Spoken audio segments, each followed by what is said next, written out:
दुर्भाग्य की बात है कि हमारे सबसे बड़े दुश्मन चीन के खिलाफ भी हमारे देश का विपक्ष एकजुटता दिखाने से पहले अपने राजनीतिक नफे नुकसान का विश्लेषण करने में लगा है। हमारे देश का विपक्ष इस बात से डरा हुआ है कि कहीं सरकार का समर्थन करके मोदी सरकार की लोकप्रियता में और भी इजाफा न हो जाए। वैसे हमारे लोकतांत्रिक देश में अपनी राजनीति को चमकाने के हजारों मुद्दे हैं, लेकिन जब सवाल देश की संप्रभुता और अखंडता का हो और दुश्मन हमारे सिर पर सवार हो, तब सरकार के हाथ मजबूत करने के बजाय सरकार के पैर खींचने की राजनीति देश के सुरक्षा के लिहाज से खतरा पैदा कर सकती है। आज हमारे देश के विपक्षियों को इजराइल से सीखना होगा कि मतभेद और विवाद इजराइल के अंदर भी है। खुद इजराइल के प्रधानमंत्री बेंजामिन नेतन्याहू भी भ्रष्टाचार के आरोपों का सामना कर रहे हैं, लेकिन हजारों मतभेद होने के बावजूद जब मुद्दा देश का आता है तो फिर इजराइल का विपक्ष और नागरिक सब मिलकर पूरी ताकत के साथ सरकार के फैसले का मजबूती के साथ समर्थन करते हैं। हालांकि हमारे देश के अंदर चीन को लेकर जो राजनीतिक चर्चा है वह तो है ही, लेकिन चीन और भारत के चरम पर पहुंच चुके तनाव को लेकर अरब देशों की जमीन हिल चुकी है।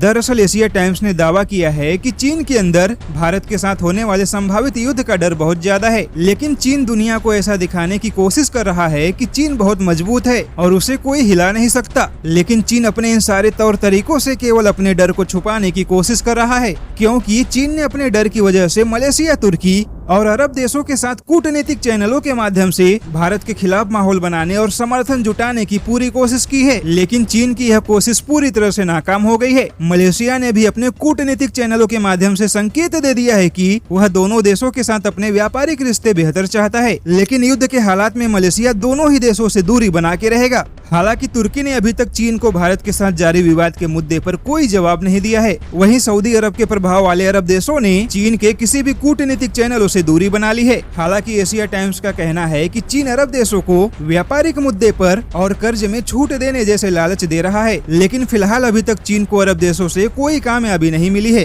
क्योंकि अरब देशों के ऊपर सऊदी अरब का प्रभाव है, लेकिन सऊदी अरब के ऊपर अमेरिका का प्रभाव है, और जहाँ पर अमेरिका हो वहाँ पर भला चीन की चाल कामयाब कैसे हो सकती है।